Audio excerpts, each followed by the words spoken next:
What's up, everyone? Welcome to another edition of the Starlight Digest, a podcast bringing line talk and digesting Star Wars topics over 1,000 years. This is episode 152, being recorded on March 23rd, 2022. I am your host, Darth Moocher, and I've got Scott Solo here with me. What's up, nerds? Got Bootleg Joe. Hey, yo. And Ernie the Fallen Fett. How you doing? How you doing? How you doing? Hi, how you doing? Oh, boy.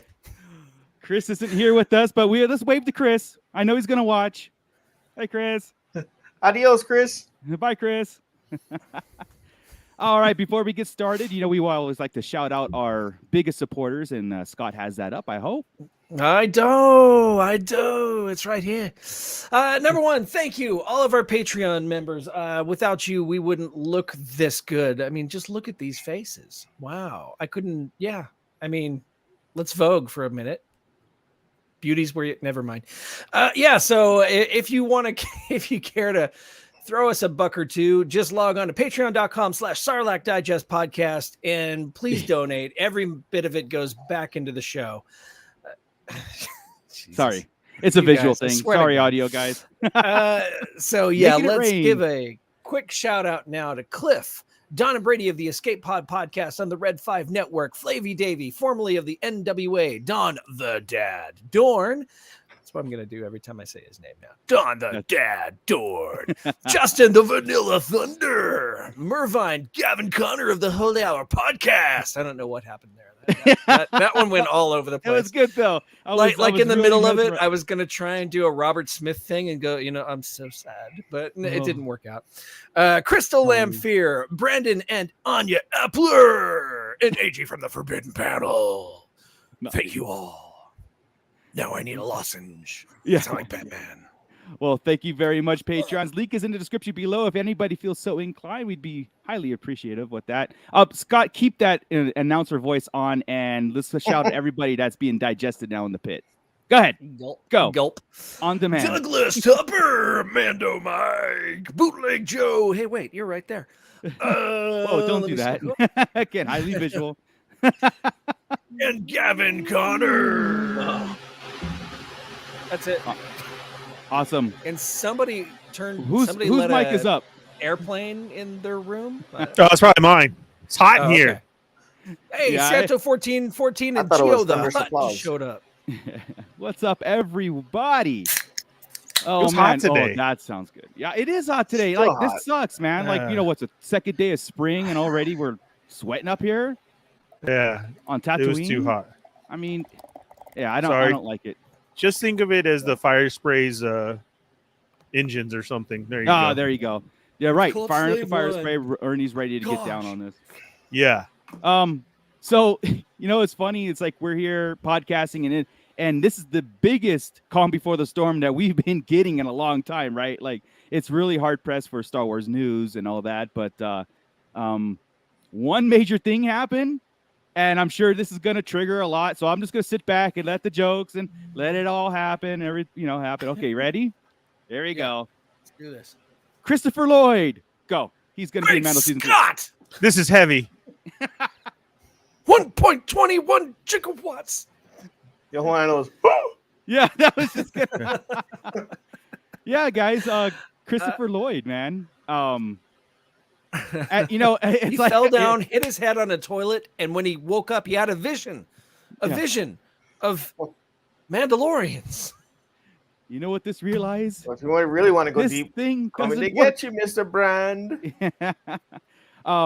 How does everybody feel about this? Okay, I'm talking like it's true, like 100%, right? Because in the past, the season 3 especially, or season 2 of Mandalorian especially, almost I think every single rumor of actors was rumored to be in it, even characters, right? We were like sitting there going like, hey, Mandalorian might be making an appearance in season 2.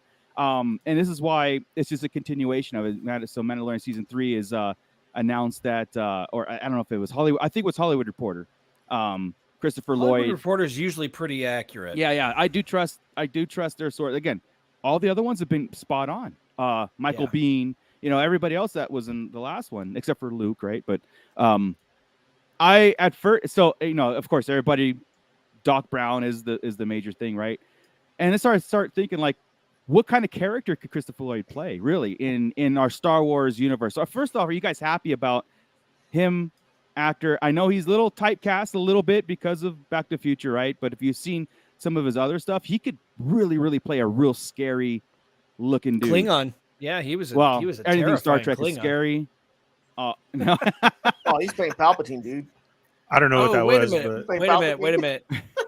Geo the Hutt here with 1.21 midichlorians. That's awesome. Oh my God! There you go. He is a cloner. He is a cloner. Scientist. Okay. In my head, I'm sitting there going through things. Of course, he's in one of my favorite movies of all time, which is One Flew Over the Cuckoo's Nest. And he plays an amazing part there. But you guys seen Dennis the Menace? And I know it's a joke, but he is downright scary in that movie. He plays that homeless, the villain in that movie. I don't know if you guys remember that. He's scary, like holy crap. And another movie you guys need to check out is called I Am Not a Serial Killer, and Christopher Lloyd's in it, and it's a serious role for him. And it's like, this guy, I'm digging it. If this is the type of character that he might bring us, like a more scarier, straightforward, or sinister. I'm thinking Empire, but I don't know. It could be maybe an old Jedi or a scientist, a cloner scientist, maybe an old bounty hunter. I don't know. Joris Syaboth or whatever the hell his name is. There you go.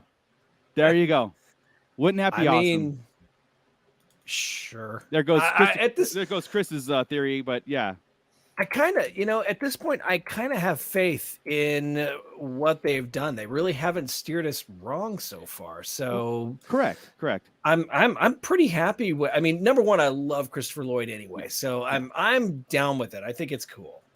Yeah, but I know it's really hard to look at him and not immediately see Doc Brown. So I almost wonder if he's actually going to be an alien of some kind. If maybe he'll just voice something. Oh man.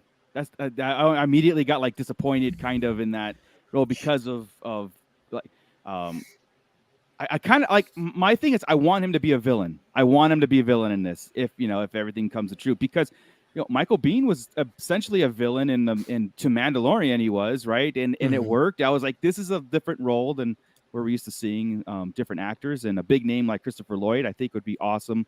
I think like I said, his look adds to Star Wars in general. Just him, you know what I mean? And you're right, Scott. His voice is iconic, so he can lend his voice to a lot of things. But yeah, I'm cool with it.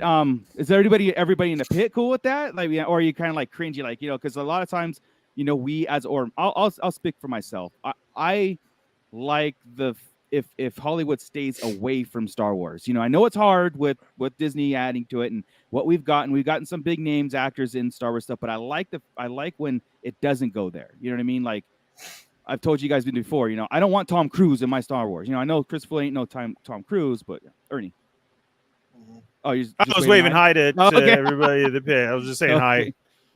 Yeah, hi we had Arizona Toy Hunters Guild jump in with us, Papa Schmitty and Jake Peterson. Nice. Welcome. Yeah. But I'm down for him showing up. I mean, that's cool. Yeah. I think he's such a talented actor. No matter what he does is going to be iconic. So it's cool. It's what's funny about him is, like we're saying, okay, that is Doc Brown. But he's done so many other movies from that. We don't always say, oh, there's Doc Brown in that movie. It's like, oh, you went through these great characters. He just did a recent movie right now too. Like a month ago, I believe. I just watched it, I can't remember. And he was cool in that too. It was an action one. So I'm down with it. Like, bring him in. And then I saw somebody's comment. It said, Geo in Obi-Wan. No, he's on board for Mando season 3. Yeah, Mando season 3. Yeah. So that's was it nobody? Was that it, Papa Schmitty? It was? Yeah, he was really cool in that one. Oh, that's right. He played the dad. He played his dad. Yes, that was great. There was another one I just saw, though. Yeah. You're right. Nobody was awesome. Yeah, I love that movie. So I'm cool with it. It's awesome that he's coming. I get what you're saying as far as Hollywood, stay away from it. But my first thought, he's iconic that he can do it. You're right. I get what you're saying as far as another name. Yeah. He's not that A-list $20 million a film dude. He's in this. He's in the same boat that underrated Nick Nolte was in. Yeah, Nick Nolte was, he was the voice of Queel, and he's in the same boat right there. So like when you cool. think about what kind of character he could play, like I would hope, or I would wish that he would play the character of, I know she's female and everything, but her name's blank, the mechanic lady, the one with all the robots, the funny girl with the I hair. immediately thought of her. If he played her part instead, oh dude. Oh really? Yeah, like her character, like he's some type of like crazy mechanic, and that would be perfect. Immediately, I thought her father. That was the first thought that came into my mind was, she could absolutely play her father. That builds crazy stuff that Mando's gonna need, like something we've never seen before. Yeah, I'm going to point out Miss Sunflower's comment here, and then and then our next one too. But yeah, Miss Sunflower doesn't know who Christopher Lloyd was. He's never seen any of his movies. What?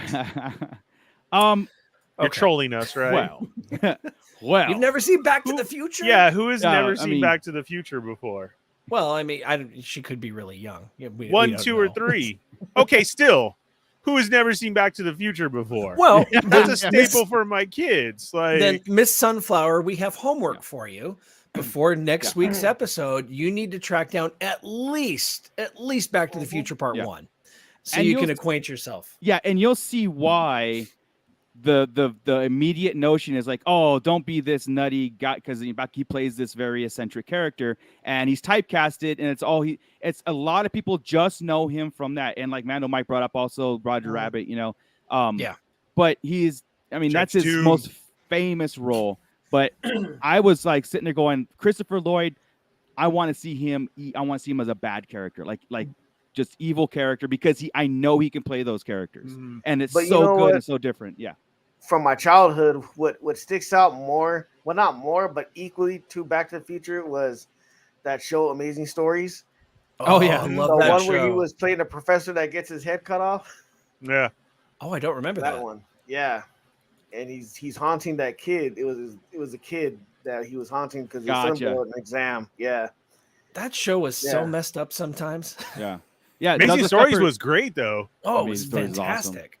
Awesome. Watch the movie Clue. Also, that he's great in that movie. Yeah, and you'll get the sense of who, and I'm sure you've seen him in a lot more things, and you'll be like, that dude. And like I said, Clue, the comedy Clue. Who was he in Clue? Yeah, he was Mr. Professor Plum. Was he Professor Plum? I remember. What's his name from Clue?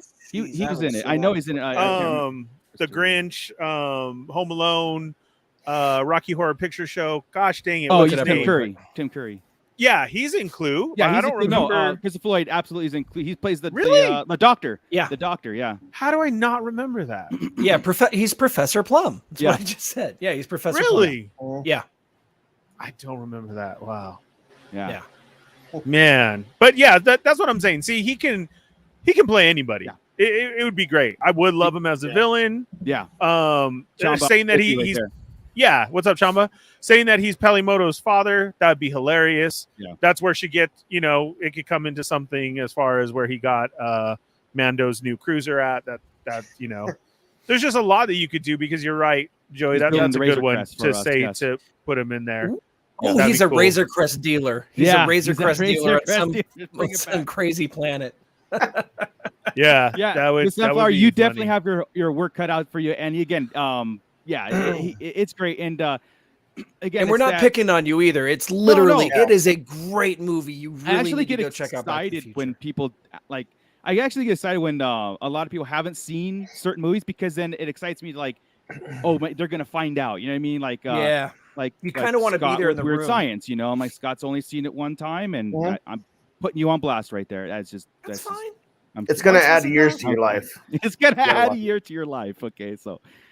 Oh man, so I think that's cool, and again, I think he's a big enough name, and a small enough name to make me comfortable. So I was like, exactly, like don't put Tom Cruise, or like what Miss Sunshine also brought up about Pedro Pascal bringing up Nicolas Cage in a Star Wars movie. I would be completely okay with that never happening. Okay, it depends. I mean, At one point he was a actor that I would watch every film for. I mean, I loved Honeymoon in Vegas was a great movie, and Betsy. I was just gonna do that. I was just gonna do that. Yeah, right. Yeah, But he does he has these really weird decisions. He makes these weird choices when he's acting, and I almost feel 100 or 0. Yeah, right. And I almost feel like having him in the Mandalorian, he would push it too much. He would just go a little. Hey, look who peeped in. He does. Go ahead, Scott. Chris, Grand Admiral Franz is in the house. He's in our chat. Welcome. Hey, man. Hope you're getting a nice tan. You're on vacation. Go away. Seriously. Oh, man. But yeah, Nicolas Cage in Star Wars, maybe as a voice actor, would be cool. No, like that would be a cool voice because it's still too much. The guy has too much debt, so he makes all these hundreds of movies that he has. He's got an island he can't do anything with. Right. I do want to see the movie coming out that's about him, though. There's a movie coming out that depicts exactly what Scott was talking about, his eccentric life. He plays himself, huh? Yeah, he plays himself. And everybody meets like, I want to see that. That's cool. But I mean, for anybody that doesn't know, the man's got problems. He buys everything. Yeah. He talk about collecting like he doesn't even collect. I think if I just said, take my room for 20,000, he probably would. Okay, I gotta have that. Like exactly. That's what he does. He buys everything. So he's also a huge nerd though too. I mean, he's like one of the few people that owns like an original appearance of Spider-Man, Amazing Spider-Man #1, Superman, that kind of thing. And Superman. Oh, Superman. He's the biggest. Superman. He's the biggest Superman. His son's name is Kal-El. Yeah. That huge of a nerd, but too much. So that's what I'm saying is it kind of like, I don't know, it might throw you off. Bye, Chris. We love you. Yeah, it'd definitely be a shock to the system to see that. And because he, and to like you guys' point, he's a typecasted character too. He plays these over the top roles all the time. And for Star Wars, we'd be like, yeah, he won't fit. Yeah.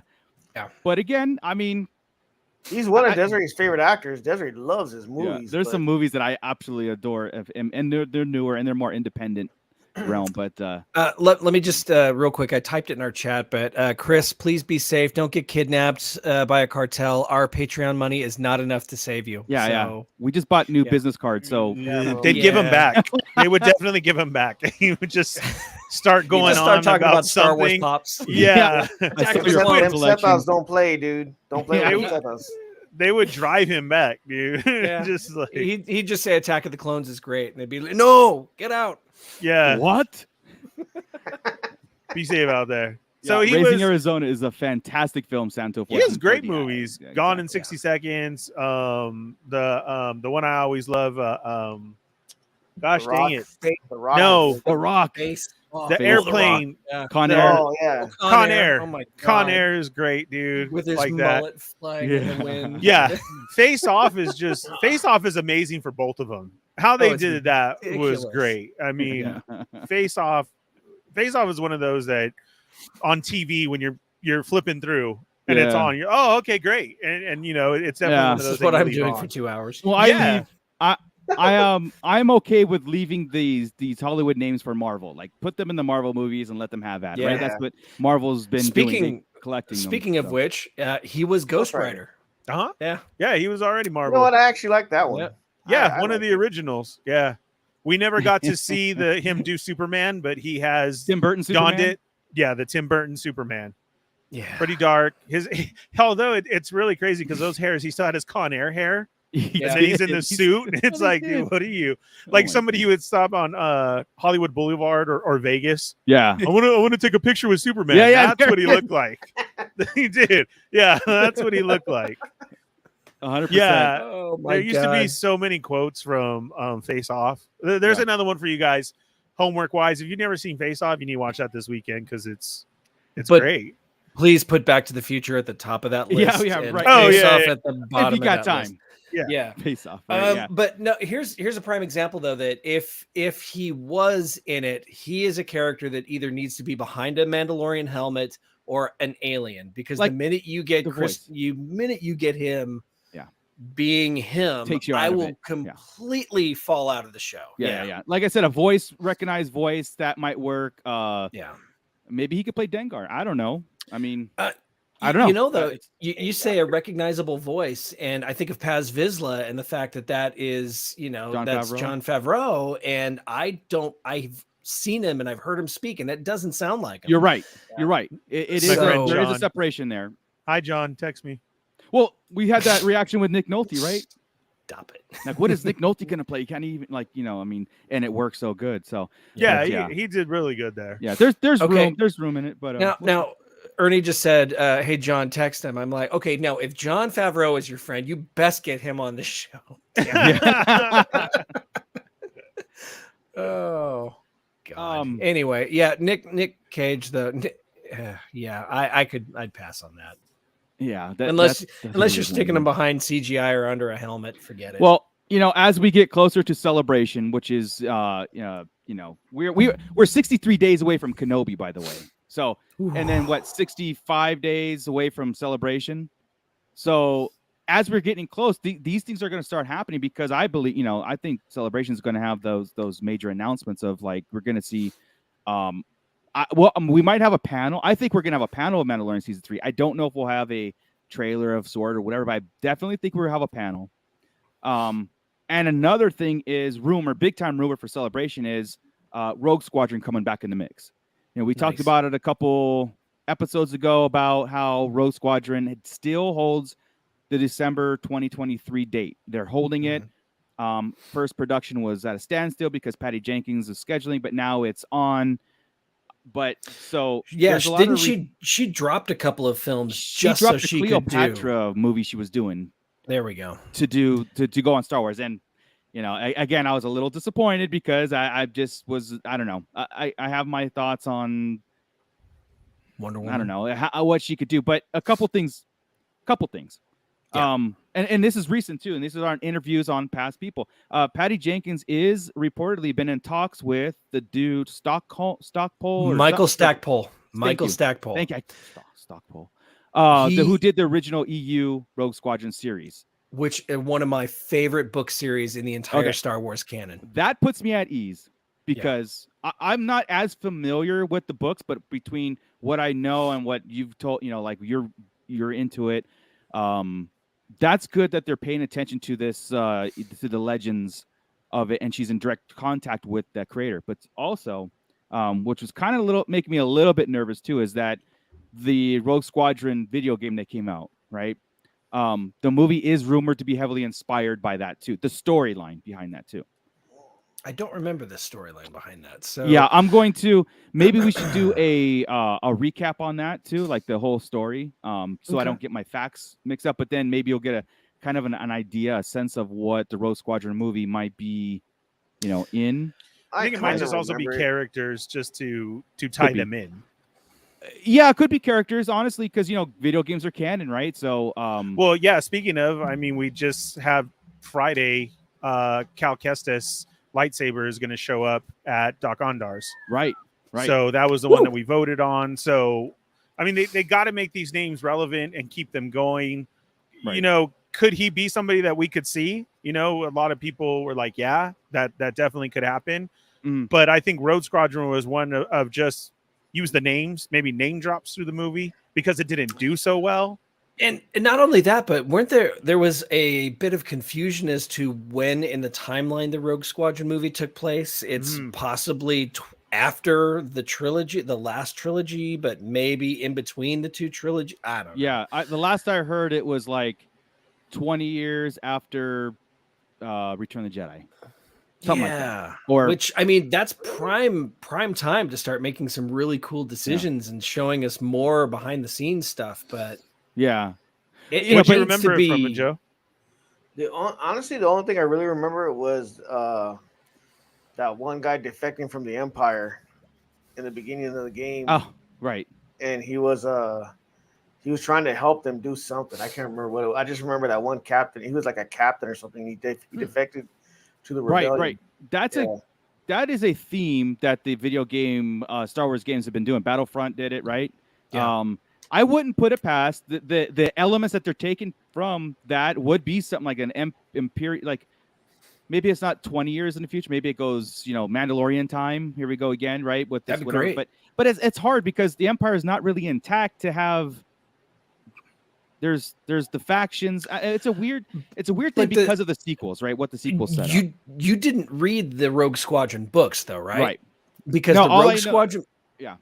Okay, Rogue Squadron is basically they're kind of like the best of the best. You think Top Gun, but they don't spend the entire time in their X-wings. They're also infiltrators. They go on adventures during the book, and then it always kind of ends up in a dogfight and the whole bit. So they like special ops. Yeah, special ops, and they just happen to also fly X-wings. So with her talking to Stackpole and Stackpole saying, I really like the direction she's heading into, it gives me more faith in the project.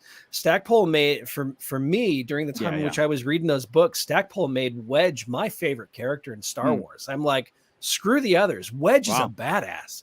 And, that's why I was so excited when Aftermath was coming out, because I'm like, oh, here we go. Buckle up. It's going to be Wedge's story. And he spends the entire trilogy pretty much in an infirmary. Yeah. So I remember. Yeah. Yeah. It just didn't work. But if he has faith in it, then. Well, that's encouraging that they're talking, at least. Right. They're talking. But again, I mean, I don't want to sound negative, but J.J. Abrams was talking to George Lucas too. But anyway. No. Wait, J.J. Abrams was talking to George Lucas? Yeah. He had conversations with Lucas on how to put the bow on it. So, yeah. Huh. Again, talking is one thing. Writing it down. Yeah. I forgot what he said there. What was it? We'll just bring it back to the Emperor. Anyway, it's interesting, but I that really encourages and makes me go, okay, all right, I might be more inclined for right there. What Douglas Tupper just said: Wedge and Corran Horn. And if you don't know who Corran Horn was, he is one of Luke's Jedi apprentices, and he was an awesome character. Book called I, Jedi was incredible. I, Jedi, yeah. Let me ask you this then: what we know now and what we've been getting throughout the Mandalorian seasons and the sequels and the books, what now could like a Rogue Squadron from the EU definitely fit even with the Jedi apprentices and stuff? Carson Teva in there, everything. It would fit perfectly. Okay. He is on that trajectory right now to try and figure out, what's going on in the Outer Rim and, he knows in the Mandalorian that something's happening. And that is exactly what Rogue Squadron is about in those novels. So, yeah. Gotcha. So, yeah. And I am watching every move Ernie makes during this conversation. I know, right? Ernie's got homework tonight too. Ernie doesn't know. I don't know nothing. He doesn't know nothing. Yeah. So that puts like the reason why, and I'll reiterate this for people who don't know, it's like the reason why me personally, what I really wasn't into like the Rogue Squadron because of the time frame that they said this was going to be in, and also I wasn't really thrilled with the Patty Jenkins, story. And again, that's just personally what her works out there. I didn't really care for the Wonder Woman series. First one was cool. The second one was like, oh my god, But because they did say it was going to be after the. I thought the initial right? was supposed to be after the sequels, and then I heard. I remember you guys saying like, okay, well, what are they going to do? Because everything's done. So what are they patrolling? What are they? And my thing is this too. It's like where the time frame lasts. You have the Resistance, you have the New Republic, you have the First Order. Where does a Rogue Squadron come into play? Is it a resistance thing? Is it the remnants of the rebellion? Why have a rebellion? Like, remember we talked about this before. It's like, what is the purpose of a resistance anyway, when the First Order is not even known at this point, or not into the movies, but like 5 years into it, you still have the resistance or something like that. But it's like weird to have that. And the only thing that you would have right now is to find out what the Emperor did. Yeah. All of a sudden, Emperor shows up in 9 and all his plan and what he had. So it would be something in the background as far as that. Who was dealing and setting that up? Why did it just show up? All of a sudden, you have Poe saying he's back. Yeah. Well, he was cloned. In the books do kind of do this thing where it's like look, the new Republic is focused on politics, bringing the world back and fighting the battle-torn planets that the Empire left for ruins, and vice versa at a war. And then there was Leia, who was going to the Republic, said, "Look, there's still a threat out there, and because there's whisperings and there's things going on, like what the Resistance cartoon did set up was that exact talk in the beginning, where they barely made themselves known, and when they did make themselves known in that cartoon, they were friendly, right? But then Force Awakens, they made themselves known and blew up Hosnian Prime. So it's like, well, it's like the Mandalorian. In the Mandalorian right now, they're wrapping up and trying to get rid of the Imperial Remnant, and Moff Gideon and his troops and Grand Admiral Thrawn, who's out there. So if they decide to push it to post First Order, who knows what else is out there? It could be Rogue Squadron going out there and mopping up the rest of the First Order. Which personally, Galactic Empire, which makes sense. Yeah, it makes sense, but I'm kind of done with the era. I kind of want to move on. I either want to see, and this is just my own prejudices here, I want to see more Empire, less First Order, because I think that's kind of spent. It's They did their thing. It's done. It's supposedly the overall end of the Sith. Well, so stop pushing that. Do you think there's any remnants of the Final Order? That's exactly what I'm talking about. I'm sorry. That's exactly what I meant. Oh, the final. Well, you have the First Order, and then the final. Because was it pretty much that he just morphed everything into the Final Order, or was that's what he wanted? But the Exegol Battle of Exegol was 100% First Order. I mean, Final Order. The Sith Eternal, right? The Sith Eternal and the Final Order. But and they got wiped out. Yeah, and that ended there. That ended that day. Yeah, that was his, right? Yeah. But so whatever's out there could still be the First Order or the. You're Final right. Order. That's what I'm saying. Do you think the Final Order and the First Order are two different factions, or do you think they're just... they're 100% two different factions. Yeah. You think so? Okay. I think they started that way. Maybe are you saying like going in the future they became one as a whole, or?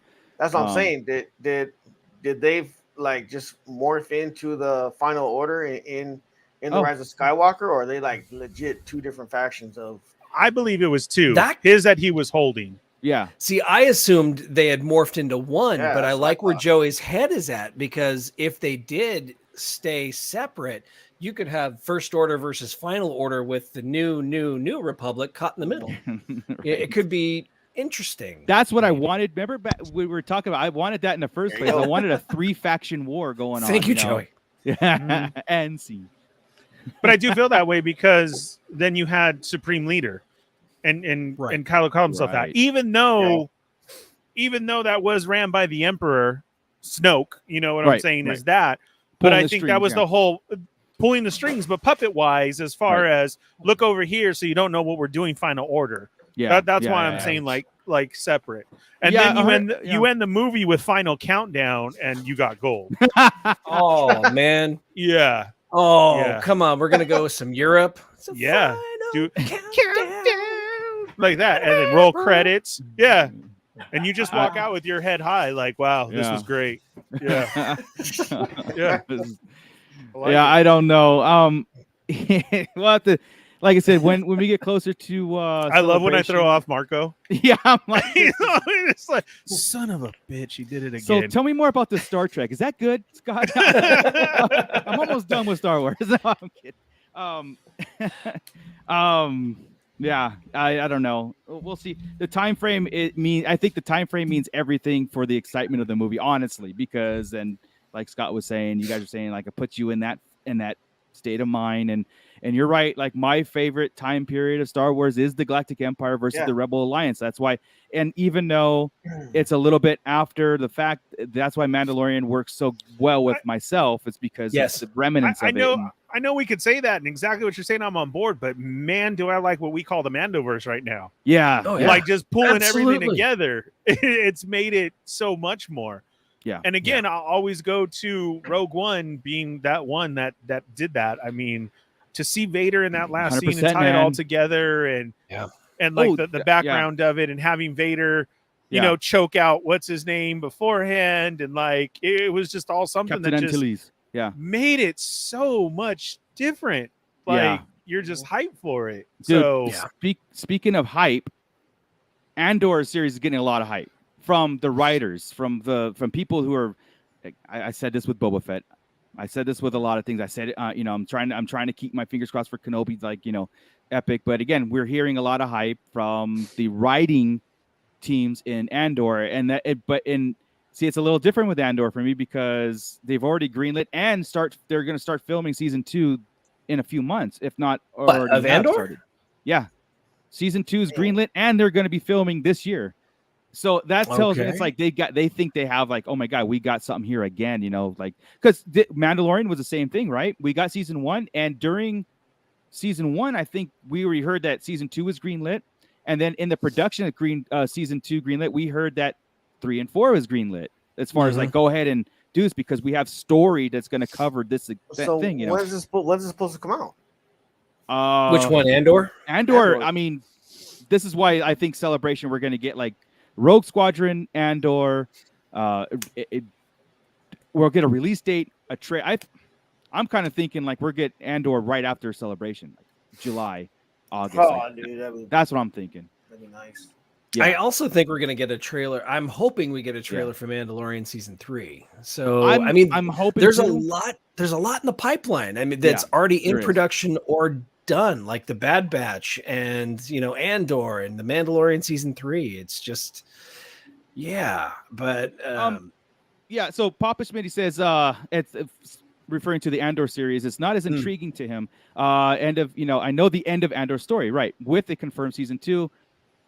It's we'll know that. Well, it's everything that he does in between, Papa. Yeah, I think it's bigger than, like, you have Andor and it's centered around Cassian Andor and the rebellion. But the bigger picture is the most important to pay attention to this in the series. And this is why I think the Andor series is going to usher in this arcing story.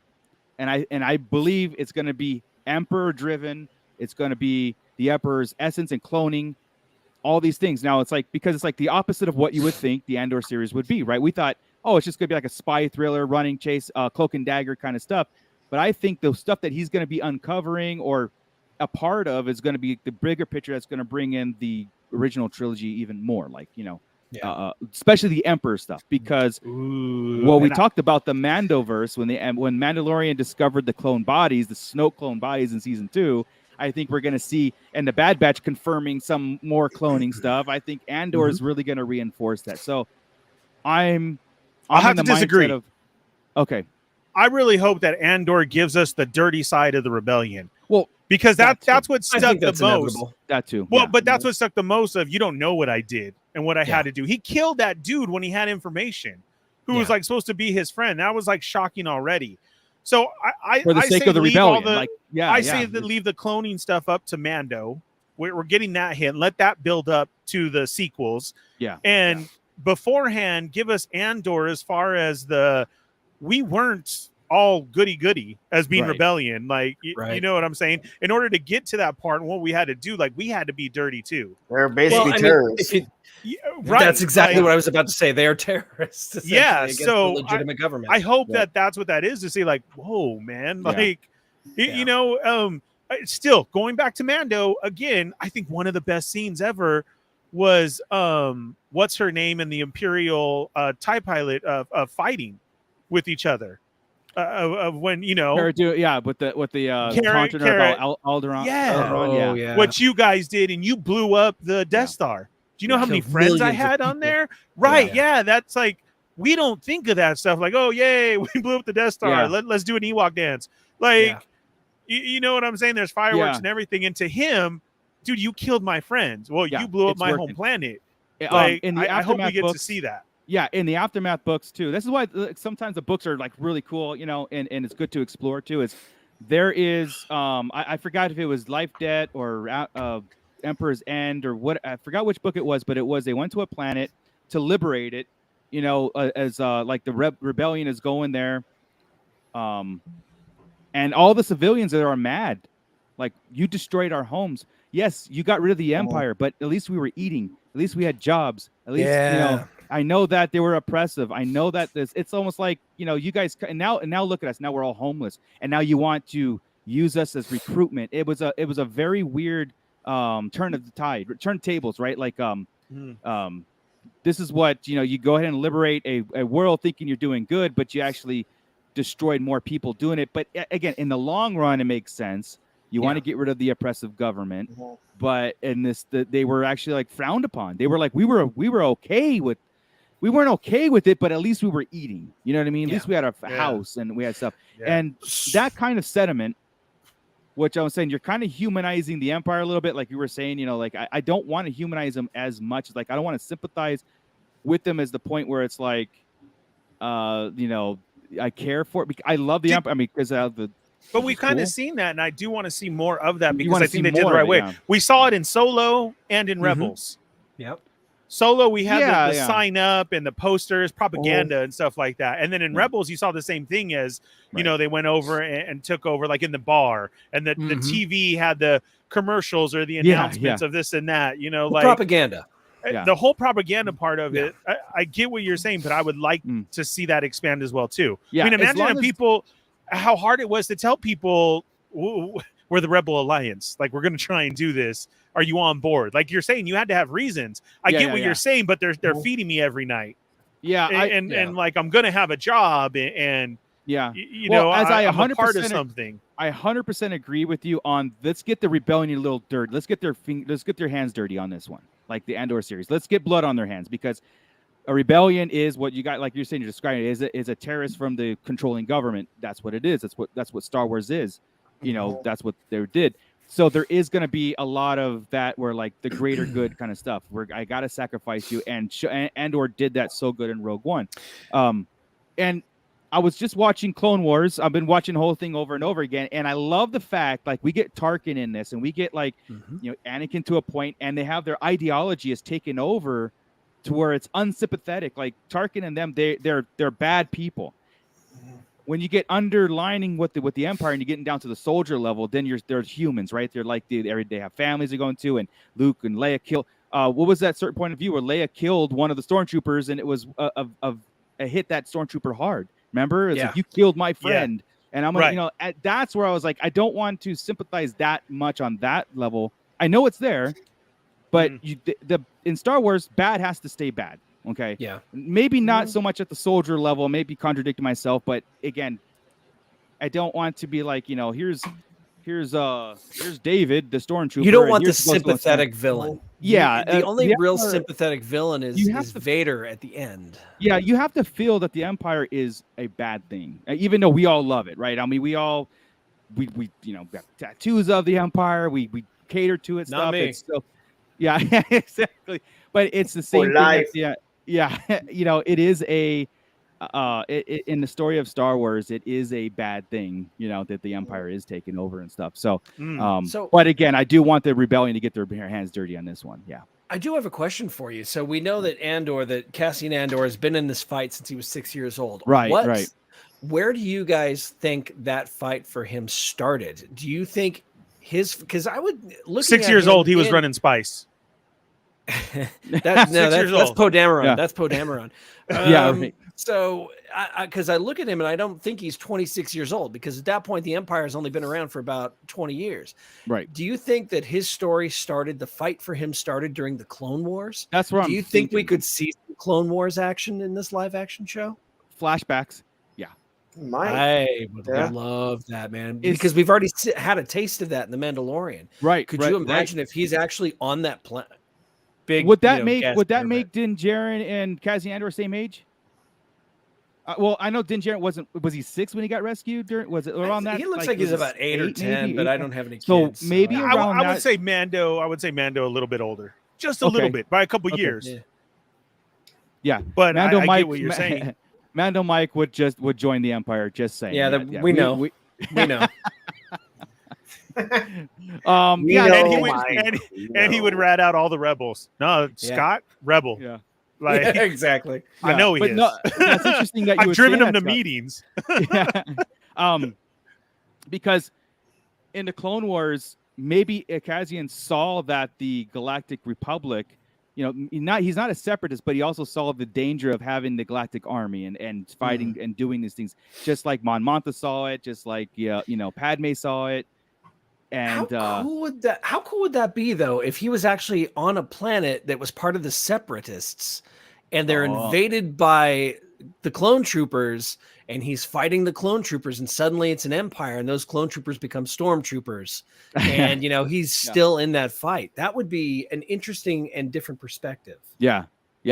For live action. There's so, and exactly like I said with Papa Smitty's comment about like Andor, we know his fate, we know how he's involved, but I just feel like the umbrella story around him, I think, is going to be way more important than him, and we're just going to get emotionally tied into him. But we're going to have to pay attention to the story around him. It's got to be something around that. Go ahead, Ring. No, go ahead, Joe.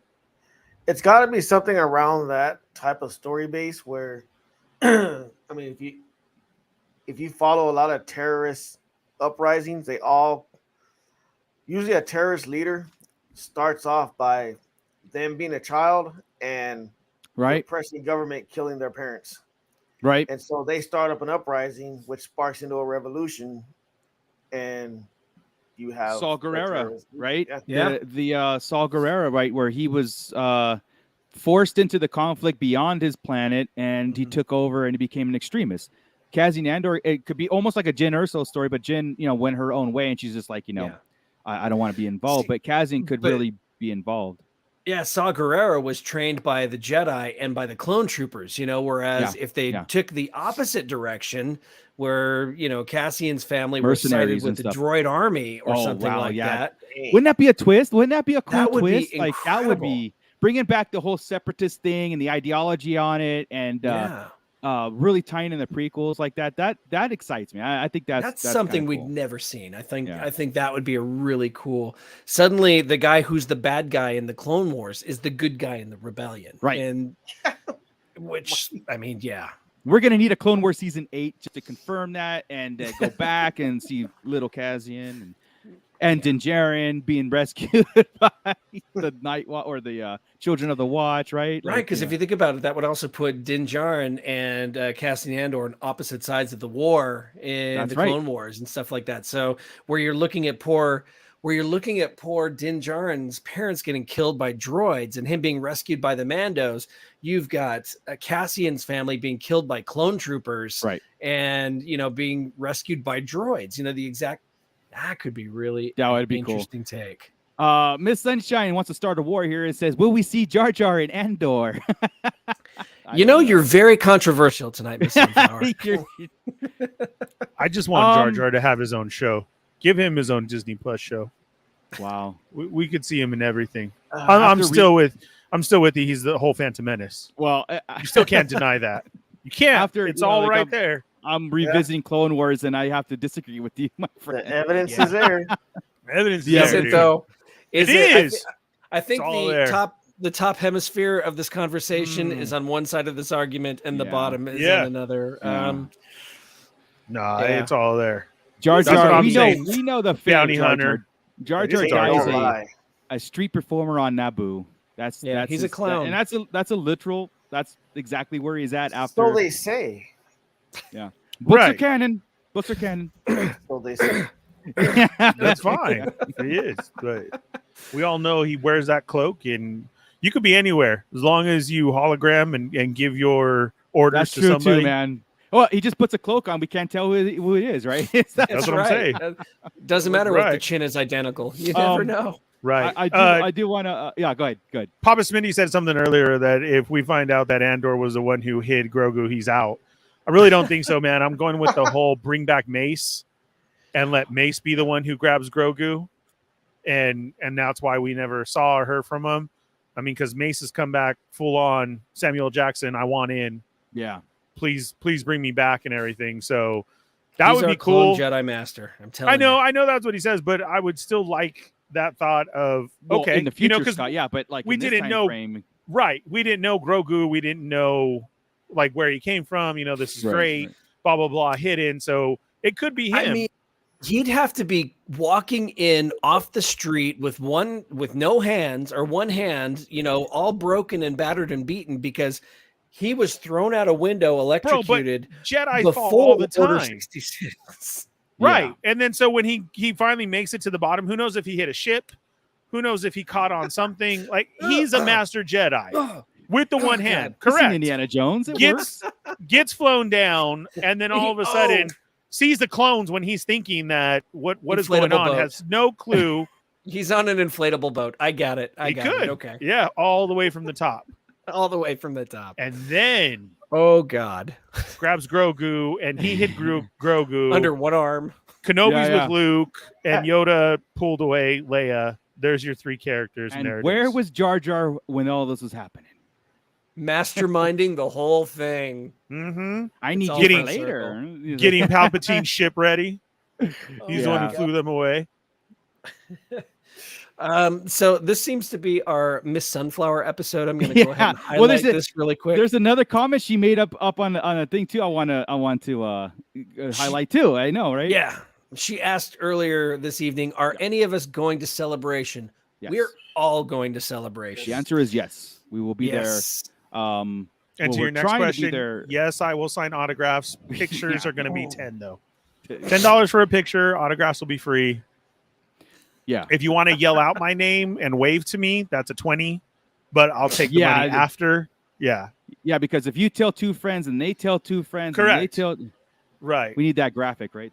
Yeah, we just need to set it up after. So just remember, you call out Fallen Fett, and I do wave hi. He does. I'm getting 20 from you later. That's so. it. I've seen it. That's yeah. So yeah, we are. We're going to be there. We're all going to be wearing our Sarlacc Digest shirts. We've applied to be on the podcast panel. We've also applied to be media for the event. So for sure, hopefully Friday and Saturday. Yeah. If media, then Sunday possibly too. Yeah.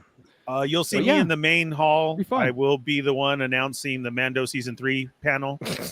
So he's emceeing. When you see me there. Don't be mad. Yeah, I'm hosting that one. Be emceeing it. Yeah. Yeah, dude. I'm hosting that one. So he can't even get us in there. Okay. No. Yeah. If you see me, just wave hi. I don't know those dudes. Yeah, dude, that'd be fun, man. I'm actually looking really forward to Celebration, just to hang out, and it'd be fun just to kind of let go a little bit. Unless we have to do the podcast panel, then I'll be like, huh? It's your first celebration? Yep. Oh, nice. My first celebration. This will be my 3rd, I think. It'll be my 4th. I did Los Angeles and Anaheim, and then this will be the 2nd Anaheim. So cool. Yeah, this will be number 4 for me. That's awesome. Yeah.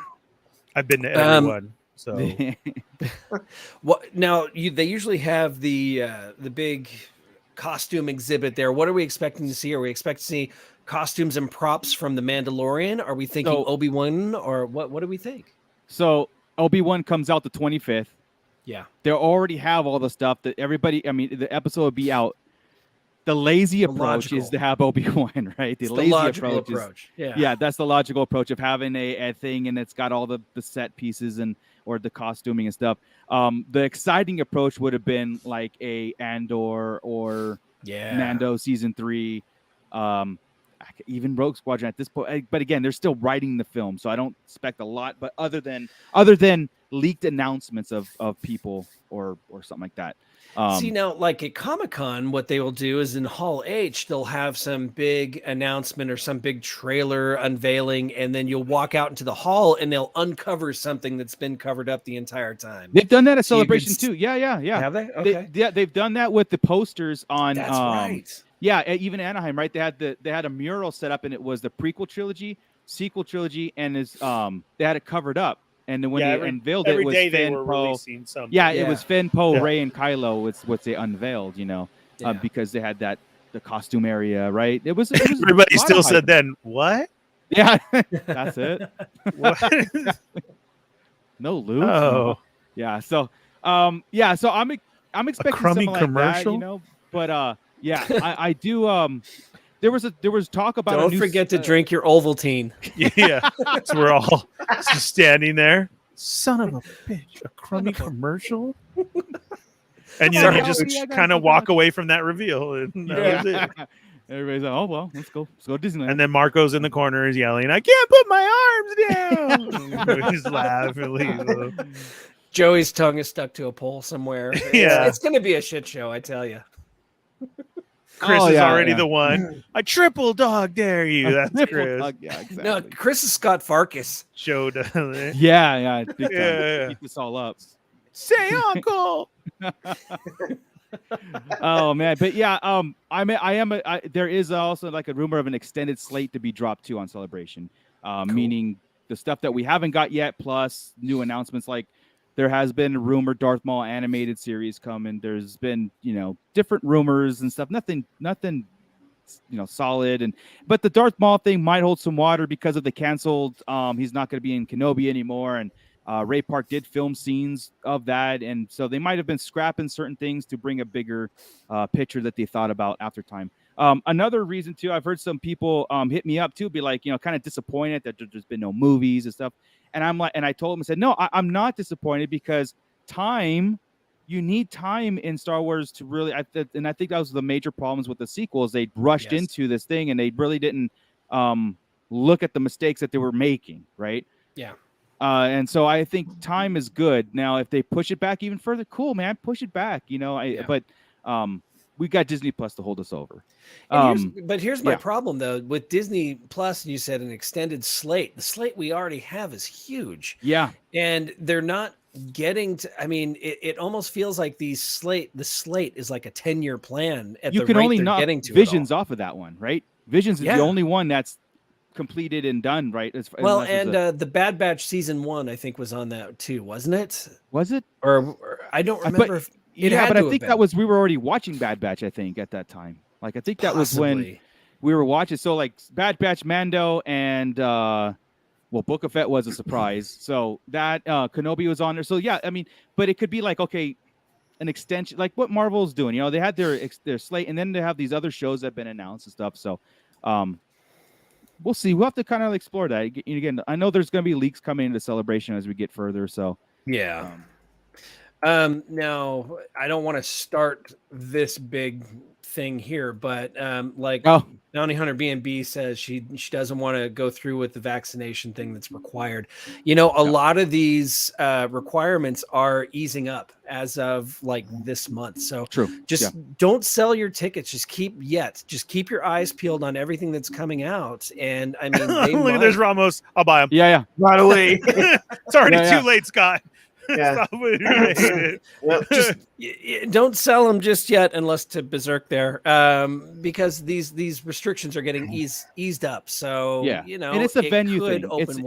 It's a straight up venue thing. Anaheim, I went to a concert down there, and they had that same thing. It wasn't the promoters putting it on; it was the venue. So as Disneyland right across the street is wide open. First off, and if Star Wars Nights Disneyland, you could go in the park. You don't need anything. They don't need anything. Yeah. You don't need a mask. You don't need anything. Nope. Well, you need $500. You need that's true. You need to get into the park, and then that's true. Then you can get a lot. Yeah. So I think be patient. Don't do anything you feel like you're going to regret right away. Just be patient. Keep your eyes on the news, and maybe we will see you there. Yeah, and there are things one to ask, but that's my question. Who is going to the Star Wars Nights in May? I have my tickets. Disney. But I didn't switch dates, so I don't know. I'm that's kind of up in the air. But I held my tickets. I never canceled them. I never switched the dates. To pay the extra. I guess there was extra money to pay for the May one. So I might be doing the June one. No, they're all in May. Oh, well then, May 4th, May 4th, 5th, and then the first Friday night of Celebration. So the one I had was the Friday night of Celebration. I did not change that. So what does that entail? Like, does it keep the one in Anaheim or the No, you were supposed to have picked a day if you didn't pay the extra. So then I get the May 4th you need to get 5th or whatever. Well, you need to get on the phone and figure that out with them. You got to if call. You didn't do anything. Do they? They did not assign you. You have to do that. Gotcha. That's what I'm saying. So you got to call them. Okay. Well, yeah, I do have tickets for those. So. You will show up, and they will not let you in, even though you're holding a ticket, because that happened last weekend for people who had certain different other annual pass keys. It wasn't supposed to be their weekend. It was a glitch. The Saturday came up. A bunch of people got it, showed up, and they did not let them in. Gotcha. So yeah, cool. Well, I have to do that. Yeah, we'll see. we'll see what's going on. But other than that, guys, we do have something else coming up. Yeah. I mean, I was just about to wind down the talk and everything. And speaking of May 4th, right, Ernie, we have our own May 4th event. So if you guys aren't going to the Disneyland after hours thing, we have locally up here at the Social Bar. It is a 21 and over. We are doing our traditional May 4th trivia. Starts at 7 o'clock. But we are also going to do something simultaneously on this channel too. So if you can't make it and if you're not local, don't worry, you can play along with us, the trivia and everything on the YouTube channel that you're on now. So that's right, and it's there is a buy-in to get into the event. It's either a toy or a book valued of approximately $10 or more. Cash donations are also available. It's all to a good cause. It's all to the United Way. I'm trying to work it out right now where anybody who comes in and does a buy-in, I'll give them a piece of art, one of my prints for no extra cost, just so at least you've got something for, other than just a fun time with us. Yeah. You've got something else that you can walk away with. Yeah. So the Social Beer and Wine Bar, that's in Apple Valley, California, just, Wednesday, May 4th at 7 p.m. Yeah. And, anybody who went last year, that our prizes were pretty dang. Yeah, I thought they were really good. I've got one right here. This is one of the prizes that we're going to give away for the event. It's the metal shiny, one too, right? There you go. What's that? The diecast one. It is the metal diecast 40th anniversary of The Empire Strikes Back probe droid from Disney. I want. Yeah, I know, right? Yeah. So when we do our trivia in the past, I think we're going to make this a challenge level trivia. It's going to go from easy, medium to difficult. Yeah. Youngling, from Jedi Youngling to Padawan to Knight to Jedi Master. Yeah. It's going to be definitely interesting. Like I said, we're going to run it simultaneously with the channel here. I'm working out the logistics on that. I don't know 100% if it's going to be live, but it's definitely going to be a trivia contest or just a play along trivia on this channel too, as we're doing our local thing too. So 501st was there last year for us. We contacted them, so crossing fingers they're there anyway. But we have other people in full on authentic gear coming too. So it is a fun time. Again, it's fan night for us. It's Star Wars fans for buy for. It's great. Grand Admiral Scott showed up and did my favorite Boba Fett ever. That's right. God That's damn right. it. His name is Bravo. Would you just call him Bravo? We've already got a Grand Admiral in the group. Nope. That's not how we address him. Not gonna happen. Nope. I remember he had it. It was fresh off of Mandalorian, so it was like brand new. If I may, whenever it comes to Bravo and his costume, his new costume club is going to be there. Right now, he is working on fixing said Boba Fett costume because something went awry with it. And somebody sitting in the top row right now might be wearing said Boba Fett costume for the event. I haven't talked to him, so I can't be me. Not Ty. It's not Ty. I might get to wear it. And if I call him right now, Scott. I already called dibs. I licked the costume. He likes me better. I've already done more than that to it, so go ahead. Oh boy. There's a Never mind. I want to know where Gio, where can I get one of those at? Were we serving those there? Because right. I want one of those too. Hey, the movie where that's referenced was filmed not too far from here. So this is a PG-13 show. We can't really say it. But guys, yellow, pink. We got apple pie. Hey, don't get me started. Well, if you can find anything cheaper for a penny, I say. Yeah, right. Oh, man. All right, guys. So let's get out of here. Yes, the social, keep that on your calendars. And also bookmark May 4th if you have nothing going on to tune into the Starlight Digest podcast on YouTube to play along some trivia. With that. What time are you guys looking to go live? 7 o'clock. 7 o'clock. Yeah. There you we'll go. do it at 7. We'll advertise it before. We'll make a preview thing so the notification. So make sure you hit those bells and subscribe and like and share because it's going to be a fun little interactive thing that we do. And we're gonna put up all sorts of different advertisements for it on our social media, our Instagram, Twitter, Sarlacc Digest Central. I'll even do a TikTok post about it. So we'll get a crowd there. Mando Mike, you are allowed to drink. It is a 21 and over bar. So yeah, that is right. We might cut you off after a certain time because God knows what might happen if Mando Mike gets a little. Oh, did I say we're letting him in the door? Oh, I said he's allowed to drink, but he has to do it outside. Okay. Yeah. All right, guys. Well, thank you, everybody in the pit. I love talking Star Wars, even though if there's not a lot to Star Wars to talk about, we will still, geek it up for if we had to. If we really wanted to, we could still go 12 hours with this. I mean, it's not a problem. What do you want to talk about? So like, subscribe because hit those bell notifications to see when we go live. But with that, I'm going to say goodbye, and I'm going to kick it off to Ernie to get us out of here. Yes, everybody in the pit tonight, thank you very much for being here. Remember, hit that thumbs up, and if you're new here, hit the subscribe button, hit the bell for notifications, and hit all so you don't miss anytime anything gets posted. Like we were saying, all from our different social medias, not only from Instagram and like that, but TikTok, our 1-minute reviews, and other things are always up on there. So go catch up on those if you haven't seen. We got tons of other shows and specials that we've had on the channel. Go back, thumbs up those, watch them, like them, whenever you get a free chance. I mean, it's always Star Wars talk here. You want to continue that Star Wars talk all the time, hit up our Facebook, the Sarlacc Digest Central, and that's 24/7 Star Wars talk in there. You can hit us up individually on our owns. You got Darth Moocher, the Artist Scott Solo, Bootleg Joe, I Am the Fallen Fett, and don't forget about Tashi Station Emporium. Right now, there's a special going on. Get 10% off when you put in the promo code Sarlacc Digest Podcast. And get 10% off your order. Those are figure stands. It is the only stand that will make this SOB stand up. I love them. There you go. Nice. And with much more, I have a link in my stories to go straight to the page so you can check out what's there. Don't forget, if you would like to be so inclined to join and become a Patreon, that does help us out. We'd appreciate it. But other than that, you can find us Wednesdays night, 8 p.m. Check out all those TikToks and like that.